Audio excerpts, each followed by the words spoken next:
हमें ज्ञान कराता है उसे हम वचन कहते हैं। और वचन को हम इंग्लिश में कहते हैं नंबर्स।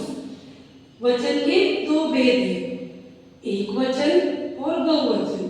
तो एक वचन किसे कहते हैं? शब्द के जिस रूप से एक होने का पता चले उसे हम एक वचन कहते हैं। बहुवचन किसे कहते हैं? शब्द के जिस रूप से हमें एक या एक से अधिक होने का पता चले उसे हम बहुवचन कहते हैं। जैसे उदाहरण तारा, तारा तो एक का है यहाँ पे, तो एक वचन।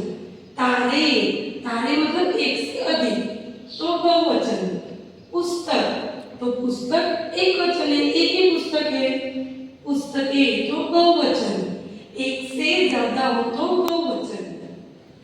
तो एक वचन से बहुवचन जब शब्द बनता है तो उसके भी कुछ नियम है। जैसे आ की मात्रा अगर अंत में हो तो आ की मात्रा बहुवचन जब शब्द बनाते तो एक ही मात्रा बनती है। जैसे लड़का, क में आ की मात्रा है, उसे हम जब बहुवचन शब्द बनाएंगे तो आ की मात्रा में हम ए लगाएंगे तो लड़के बच जाएगा। वैसे ही बेटा बेटे, पंखा पंखे। दूसरा है जब आ की मात्रा में अंत में आ की मात्रा हो तो ए जुड़ाएंगे।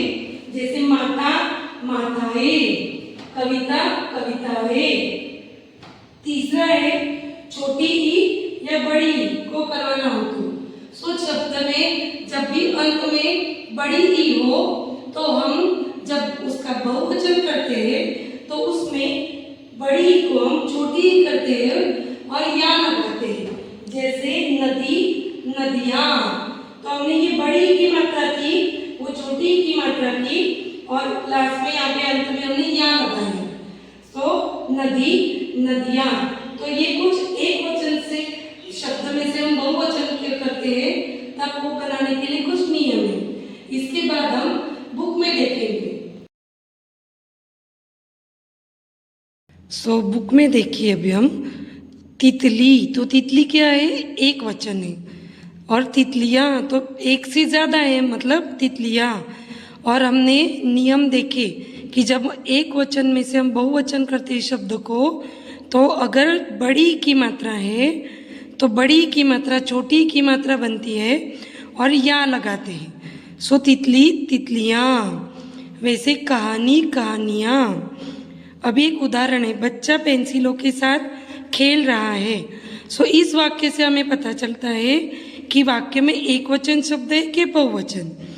फिर कुछ शब्द जो होते हैं जो सदा के लिए बहुवचन होते हैं। आंसू, हस्ताक्षर, दर्शन आदि शब्द जो है, जो कुछ ऐसे शब्द है जिनका प्रयोग हम हमेशा के लिए सदा बहुवचन में ही करते हैं। उसके अलावा कुछ शब्द है आंसू, बाल, ऐसे शब्द होते हैं जो सदा हम बहुवचन में यूज करते हैं। दूसरा कुछ ऐसे शब्द है जो सदा एक वचन में यूज करते हैं। जैसे कुछ शब्द सदा वचन में यूज करने वाले पानी, स्वतंत्रता, तेल, घी, सोना, जनता, वर्षा, ऐसे कुछ शब्द जो है वो जो हम ऐसे कुछ शब्द होते हैं वो जो सदा एक वचन में ही आते हैं। तो आपको इसके बाद ये जो शब्द है वचन परिवर्तन, ये आपको नोटबुक में लिखना है।